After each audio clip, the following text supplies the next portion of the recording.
বাংলাদেশে উসমান হাদি 25 সাল শেষ হবে, কিন্তু দুঃখের বিষয় এই 2025 পর্যন্ত পৃথিবীর মানুষ 4টা জালিম সরকার তাদের পতন দেখলো, তাদের বেজ্জতি আল্লাহ এমন ভাবে করেছে গোটা পৃথিবী তাক লেগে গেছে। নাম্বার 1, শ্রীলঙ্কার রাজা।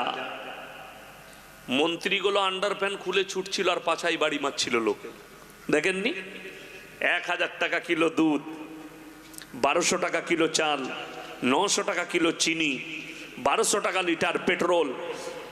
আম জনতা, সাধারণ মানুষ তারা ক্ষিপ্ত হলো, গণ আন্দোলন তৈরি হলো। রাজার ঘর পর্যন্ত, রাজা দেশ ছেড়ে পালিয়ে গেল। যে নেতা মন্ত্রীরা ছিল তাদের ঘরে আগুন ধরানো হলো, কেউ পুড়ে মারা গেল, কেউ মার খেয়ে মারা গেল। নাম্বার 2, রাজহাঁস। রাজহাঁস জানেন? রাজহাঁস বড় হাঁসটা, গলাটা লম্বা হয়। এই রাজহাঁসের রান্না, পাতি হাঁস, দেশি হাঁসের রান্না, দেশি মুরগি, ইলিশ মাছের পাতুড়ি, ভেটকি মাছের পাতুড়ি, গোলদা চিংড়ি, সাদা পোলাও, কাবাব পোলাও সব রেডি। বাবুর্চি রান্না করে কুকুরা রেডি করেছে, ডাইনিং টেবিলে প্লেট লেগে গেছে। গোসল করে দেশের প্রেসিডেন্ট খাবে, দেশের প্রধানমন্ত্রী তিনি খেতে বসবেন। সেনা প্রধান বললেন, তোমার বাড়ির ওপর দিয়ে একটা জনস্রোত আসছে, আপনাকে হত্যা করা হবে, 40 মিনিট সময় দিলাম, দেশ ছেড়ে বেরিয়ে যান, যান এবার নিয়ে নেন। রাঁধা ভাত আমার আল্লাহ খেতে দেয়নি, তার নাম হচ্ছে হাসিনা। জোরে বলুন সুবহানাল্লাহ। জালিম 416টা আলেমকে খালি হত্যা করেছে সে, আল্লাহ দেশ ছাড়া করেছে। জালিমকে রাঁধা ভাত খেতে দেয়নি, বেজ্জতির সঙ্গে পালিয়ে আসতে হয়েছে। নাম্বার 3, বাশার আল আসাদ, সিরিয়ার বাদশা, 27 বছর দামেস্কের মসজিদে নামাজ হতে দেয়নি। যে মসজিদে আল্লাহ তাআলা ঈসা মসিহকে নামাবেন, ইমামতি করবেন, সেই মসজিদে 27 বছর নামাজ হতে দেয়নি। এই বাশার আল আসাদের গোডাউনে 4.5 কোটি টাকার গাড়ি রাখা আছে। সে কোথায় পালিয়েছে তার পরিবার নিয়ে, আল্লাহ ছাড়া কেউ জানে না কোথায় লুকিয়ে আছে। তার নাম আল্লাহ। নিজের মাল ভোগ করতে পারেনি, দেশ ছেড়ে পালিয়েছে। মসজিদে নামাজ শুরু হয়েছে। নাম্বার 4, নেপালের রাজা, নেপালের প্রধানমন্ত্রী পালিয়েছে না পালাইনি? একজনকে দেখলাম পানিতে পানিতে ছুটছে, যুবকরা তার পেছু পেছু ছুটছে, আর পাছাই বাড়ি মারছে, খালি হাত বুলাচ্ছে। আমি কত ভালো লাগছে দেখ।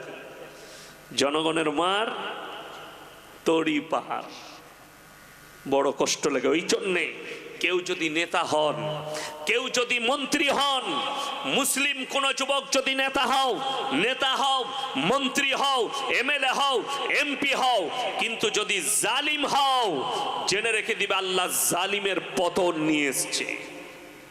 আর জালিম দিকে আল্লাহ বেজ্জতির সাথে মৃত্যু দেয়, আর বেজ্জতি করে। কেউ জালিম হবেন না, বলুন ইনশাআল্লাহ। যাদিকে দেখছেন বর্তমানে যারা রাষ্ট্র নেতা, যারা নিজেদিকে শক্তিশালী বলছে, বাংলাদেশের যিনি এখন দেশ চালাচ্ছেন ডাক্তার ইউনূস, তার বয়স 80 বছর। কত বললাম? 80। আমার বয়স হচ্ছে 39, পেরিয়ে 40-এ পা দেবো জানুয়ারি এলে। তাহলে আমার থেকে বয়সে ছোট না বড়? বড়। তার সঙ্গে আমাকে লড়াই যদি লাগিয়ে দেন হাতে হাতে, সে জিতবে না আমি? কথা বলেন। আমি জিতে যাব। 80 বছর বয়স, ঠেলে দিলে পড়ে যাবে।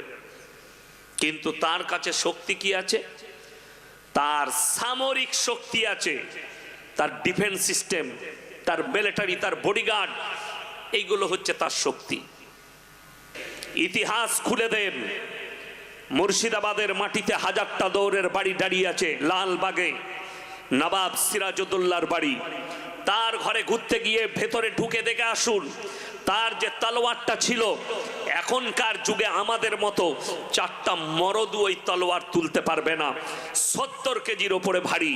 টিপু সুলতান হায়দ্রাবাদে তার তলোয়ার রাখা আছে 1 কুইন্টালের ওপরে ভারী। যে তলোয়ার দিয়ে তারা যুদ্ধ করত, আল্লাহ কত শক্তি দিয়েছিল। তারা শুধু সামরিক শক্তি নয়, আল্লাহ তাদেরকে শারীরিক শক্তিও দিয়েছিল। পৃথিবীর ইতিহাসে এমন একজন বাদশার কথা আছে, রাজার কথা, আপনি শুনলে অবাক হবেন। অর্ধেক দুনিয়া দখল করেছিল, তার নাম হচ্ছে আলেকজান্ডার। ইতিহাসের পাতায় নাম আছে। যে দেশে আক্রমণ করত সেই দেশ দখল করে নিত। এইভাবে অর্ধেক দুনিয়া দখল করেছিল তার শাসনকাল, এবং সে ছিল একজন মারাত্মক যোদ্ধা। তার তলোয়ারের সামনে পৃথিবীর কোনো যোদ্ধা টিকত না, এত বড় যোদ্ধা ছিল। তার মৃত্যু হয়েছে বিষ পান করে। আপনি বলুন তো, এই রাজাগুলো আছে না অস্তিত্ব মিটে গেছে? কথা বলেন। তাহলে কোরআন কত সত্য। মানুষ হচ্ছে অসহায় আর দুর্বল।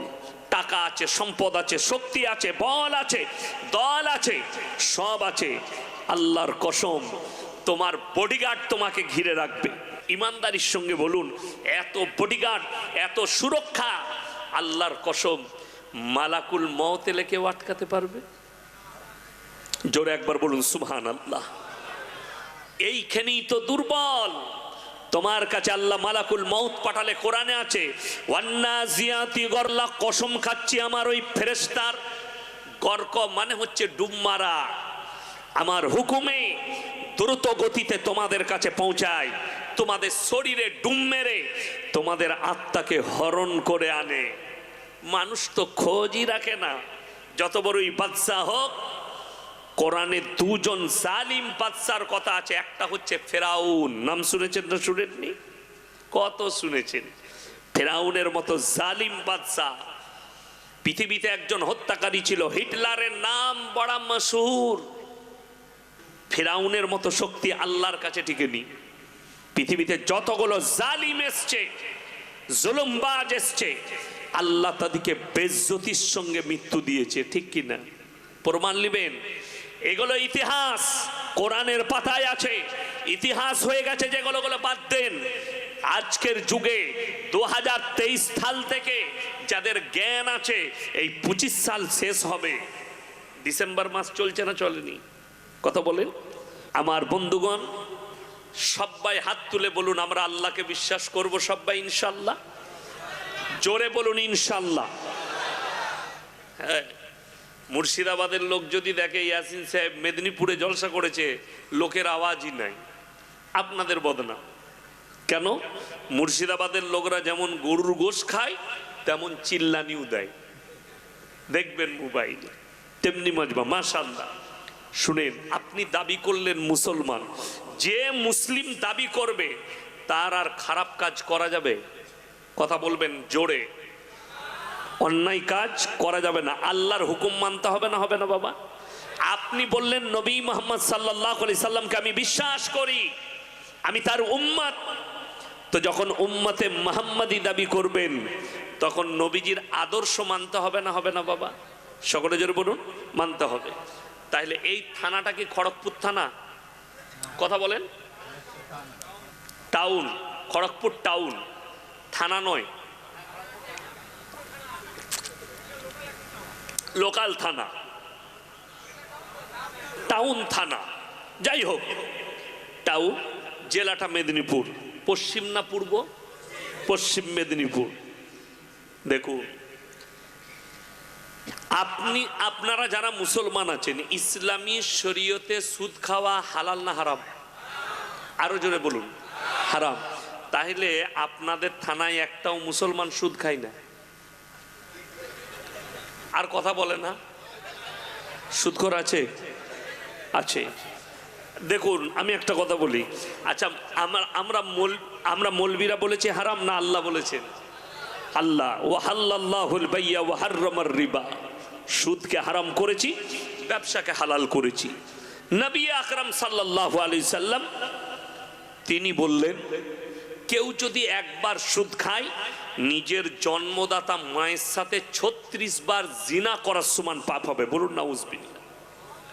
কাল সকালবেলায় আপনার এলাকার চায়ের দোকানগুলো খোঁজ নিবেন, যত বক্তা বায়ান করেছে আমাকে বেশি গাল দিবে। কারা? সুদখোর মাল কটা। ঠিক বললাম না ভুল বললাম? আচ্ছা, আমাকে গালি দিলে সুদ হালাল হবে? কখনোই নয়। নবীজিকে গালি দাও, আল্লাহকে গালি দাও, কোরআনকে গালি দাও, ইয়াসিনকে গালি দাও, মৌলবীকে গালি দাও, মুহাদ্দিসকে গালি দাও, সুদ হালাল হবে না। সুদ আমার আল্লাহ হারাম বলেছেন, কোনো মতে জায়েজ নেই। আপন মায়ের সঙ্গে যে ব্যক্তি হারাম জেনে সুদ খেলো, এই লোক আল্লাহর সঙ্গে যুদ্ধ ঘোষণা করলো। এই লোক আর মুমিন থাকতে পারে বাবা? কথা বলেন, পারে না। মদ খায়, গাঁজা খায়, জিনা করে, চুরি করে, বাটপুরি করে। কথা বুঝতে পারেননি? এই মৌলবীটা চোর, আমি চোর, কথা বলে না? তো আমি যদি সমাজের নেতৃত্ব দিই, সমাজ পরিবর্তন হবে না নোংরা হবে? নোংরা হবে। শালা ওই অন্যায়গুলো নিজে করে, বলে না? বলে না? পেছনে হাসে।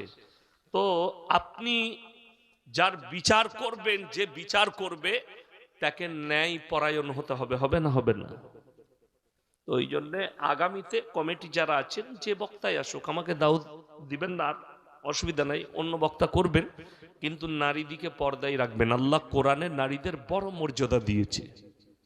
রসুল সাল্লাল্লাহু আলাইহি সাল্লাম একটা হাদিস শুনাই, রাস্তা দিয়ে পেরিয়ে যাচ্ছেন, একজন কাফেরের মেয়ে, বেঈমান কাফেরের মেয়ে, মুসলিম নয়, বেঈমান কাফেরের মেয়ে, তার মাথায় কাপড় নেই। রওয়ায়াতে আছে নবীজি সাল্লাল্লাহু আলাইহি সাল্লাম মাথার পাগড়িটা খুলে তার মাথায় চাপালেন। সাহাবীরা বললেন, হে আল্লাহর নবী, এটা তো কাফেরের মেয়ে, বেঈমান। নবীজি বললেন, আমি নারীদের মাথা ঢাকতে এসেছি, খুলতে আসিনি। জোরে বলুন সুবহানাল্লাহ। মান কাফেরের মেয়েকে ঢাকার কথা বলে, তাইলে একটা ইসলামে যারা আছে, যারা মুসলিম মুমিনা, তাদের পর্দাটা কতটা গুরুত্ব আছে ইসলামী শরিয়ায়, এতটুকু বলে এরপরে আমি বক্তব্য শুরু করছি। আল্লাহ মানুষকে, নারী পুরুষকে পাঠিয়েছেন, আমাদেরকে পাঠিয়েছেন। পৃথিবীর যতগুলো সৃষ্টি দেখছেন, সব থেকে সুন্দর উত্তম রূপে মানুষকে সৃষ্টি করেছে। বলুন আলহামদুলিল্লাহ। সব থেকে উত্তম রূপে মানুষকে আল্লাহ সৃষ্টি করেছেন। আর আমাদের জীবনে তিনটে অংশ। কটা অংশ বললাম? তিনটে। একটা হচ্ছে আল্লাহর, একটা কার? আল্লাহর। একটা হচ্ছে আমাদের নিজস্ব, আর একটা হচ্ছে পোকামাকড়ের। আমাদের তিনটে অংশের মধ্যে আল্লাহর হচ্ছে কোনটা? সেটা হচ্ছে রূহ। রূহ বুঝেন তো? জান, যেটার জন্য আমরা কথা বলছি, বেঁচে আছি, চলাফেরা করছি, ওটাকে রূহ বলা হয়। আরবিতে রূহ বলা হয়েছে। এই রূহটা হচ্ছে কার কবজায়? আল্লাহর। পৃথিবীর এখানে আমরা যতগুলো মানুষ কিংবা যতগুলো প্রাণী বেঁচে আছে, আমরা নিজের ইচ্ছায় আছি না আল্লাহর কৃপায়? আল্লাহর দয়ায়। কেন? প্রত্যেকটা যতগুলো জানদার আছে, সকলের জান আল্লাহর কবজায় আছে, আল্লাহর কবজায়। রূহ আল্লাহর। আপনার আমার কি? শুধুমাত্র আমল, ভালো কাজ, সৎ কাজ, সৎ আমল। আর পোকামাকড়ের হচ্ছে শরীরটা। মরে যাওয়ার পরে কবরে দিলে কে খায়? পোকামাকড়ে, কীট পতঙ্গে, তারা খায়। তাহলে বোঝা গেল আপনার আমার যে ঢাঁচ, যে শরীর, এর মধ্যে আমাদের একটাও নয়। রূহ যেটা অরিজিনাল, যেটাকে আমরা মোবাইলের ব্যাটারি বলি, ব্যাটারির সাহায্যে মোবাইল চলছে না? চলেনি। Battery down, mobile down. তো আমাদের শরীরের যেটা ব্যাটারি, সেটার নাম হচ্ছে রূহ। সেটাই তো আল্লাহর। কার কবজায়? আল্লাহর কবজায়। শরীরটা আল্লাহ দান করেছেন, কিন্তু এই শরীরটার খোরাক কাদের? পোকামাকড়ের খোরাক হচ্ছে আমাদের শরীরটা। আমাদের নিজস্ব কি? আমল। কোরআন খুলুন একবার। মান আমিলা সালিহান ফালিনাফসি ওয়া মান আসা ফাআলাইহা। যে বা যাহারা ভালো কাজ করবে, আল্লাহ তাদেরকে পুরস্কৃত করবেন। যে বা যাহারা খারাপ কাজ করবে, আল্লাহ তাদেরকে তিরস্কৃত করবেন। সবাই বুকে হাত দিয়ে বলুন, আমরা সবাই আল্লাহকে বিশ্বাস করব ইনশাআল্লাহ। জোরে বলুন তো ইনশাআল্লাহ। হ্যাঁ, আল্লাহকে বিশ্বাস করি, নবী মুহাম্মদ সাল্লাল্লাহু আলাইহি সাল্লামের উম্মত। এটা আমাদের মুসলমানদের সব বাড়ির দাবি, দাবি না দাবি নয়, নামাজি বেনামাজি বেঈমান কাফের সকলের, যে আমরা নবী মুহাম্মদ সাল্লাল্লাহু আলাইহি সাল্লামের উম্মত। তাহলে বলুন, কেউ যদি বলে আল্লাহকে বিশ্বাস করি, তাহলে আল্লাহর হুকুম মানতে হবে না হবে না? কথা বলেন, মানতে হবে। আল্লাহ যেগুলো আদেশ করেছেন সেগুলো করতে হবে, আল্লাহ যেগুলো নিষেধ করেছে সেগুলো আর মুসলমানে করা যাবে? করা যাবে না। যখন এই কথা বিশ্বাস করলেন আপনারা, এটা যখন মানেন,